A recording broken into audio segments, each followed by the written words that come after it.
In this quick tutorial, I'm going to show you how to change Google Photos language in less than 1 minute. So first I'm going on Google Photos. Then you can see here are all the language are English. If I'm going on manage your account, then here are type language.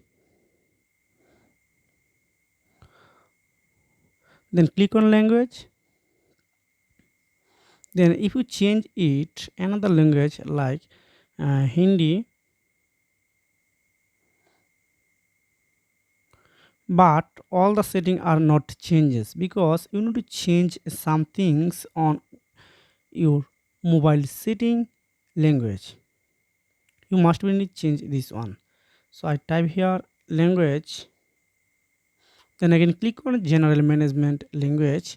Then here are it is maybe setting right now United Kingdom, so I change it Hindi, then click on apply, then go back. Now you can go on your Google Photos,